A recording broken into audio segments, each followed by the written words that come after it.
Hi. This is weird. First time I've posted here in a while. It's been a long time. After I was so sure I would get so much happening for myself in 2020. Turns out, completing a Bachelor of Music and actually doing well requires a lot more time than I expected.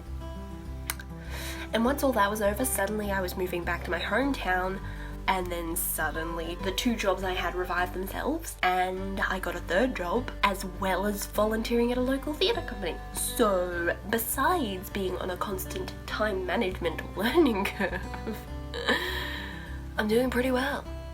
It just feels like there hasn't been enough time to also do the things I thought I would have time for back in 2020.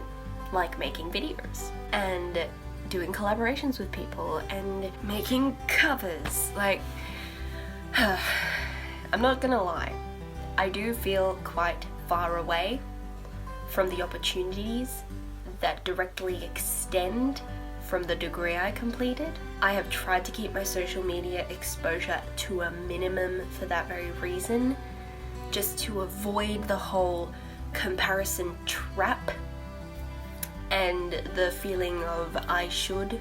I feel like it's just best if I just keep it all at arm's length so that I don't devalue for myself the work that I am doing now, because I am literally teaching people how to sing.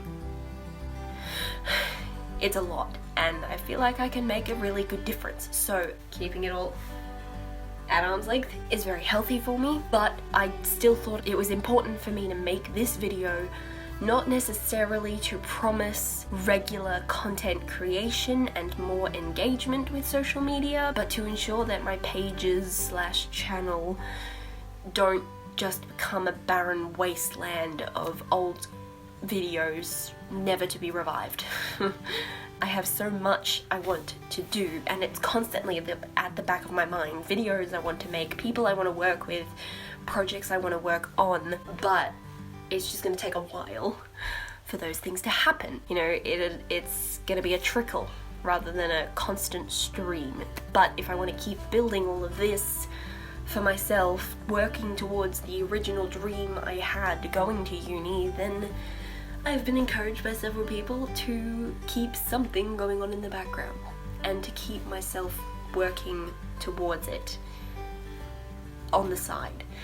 I am not 100% happy with that arrangement, because it feels like it kind of just proves everyone who says it's a hobby rather than a profession right, and don't like that. I don't like that at all. Just looking at my notes, because goodness knows I would be a mess without writing everything down that I wanted to say. Okay, right, yeah, that's where I was going with that. That being said, I do want to promote whatever I'm doing as much as I can, to invite people to engage with it as it comes, as much as I can. So I kind of want to leave this to last, but I'm just going to do it. This is the most frightening announcement I've ever made for myself, simply because I know the amount of judgment I am opening myself up to for this. Let's just do it. I have a TikTok account now, but before you come at me with all your withering looks and defeated sighs, let me tell you something, okay? I did not make an account on this platform to jump on the bandwagon and to follow the trends and to do what everyone else is doing simply because they're doing it. No. I'm sorry, I'm not going to flatter myself by thinking that what I do or don't do is important enough to that many people for them to come to me and say, why would you do that?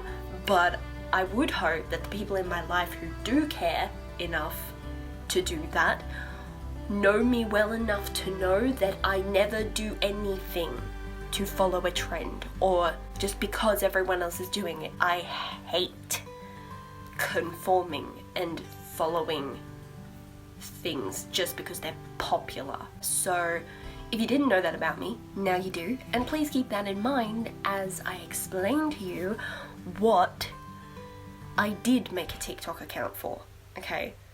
The first reason, and it was really originally the only reason, is I had two very close friends who were looking to build a following on another platform, but felt like they could use TikTok as a way to assist them in their endeavors on their other platform.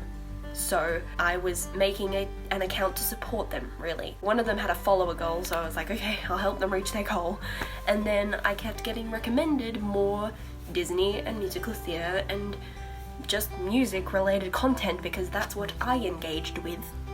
See, that's the thing about the TikTok algorithm. It pays very close attention to what you do watch and engage with and what you do not. The same with pretty much any platform, but still.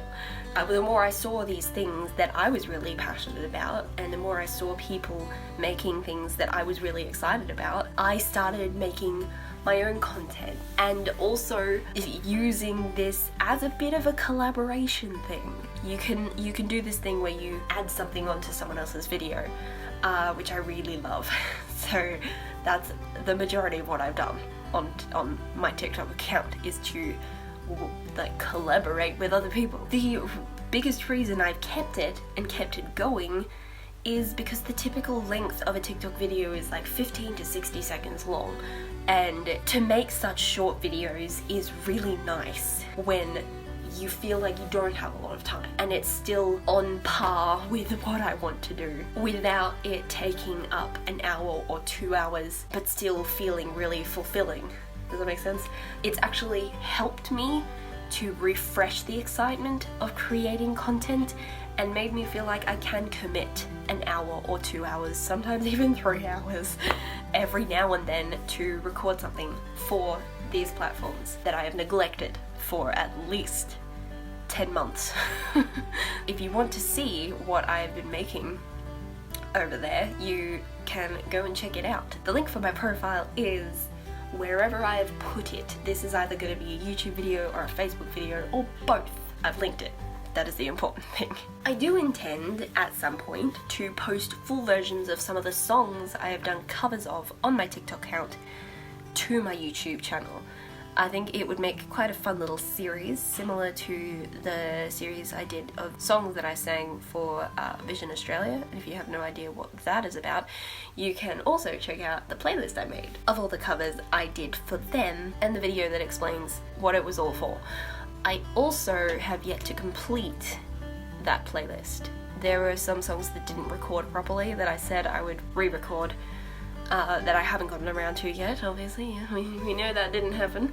So look out for those videos when they come. Two more things, one of which I am very excited about. Actually, I'm very excited about both of them. This one I am very excited about. However, I just don't have the space, time, and technology to commit to it yet. There is a time in the near future where I can, and that excites me. So, I've also made myself a Twitch channel.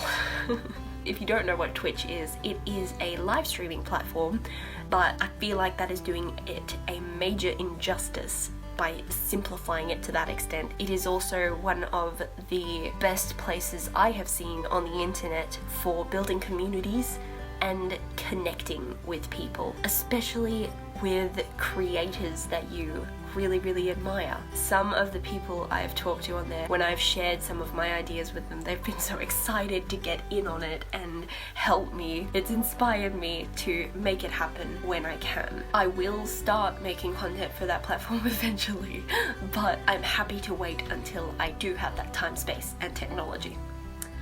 Sounds like I'm talking about Doctor Who or something. It's not time travel, but it is content creation that I really want to do, and ideas I want to put into practice that I never thought were possible until I considered this.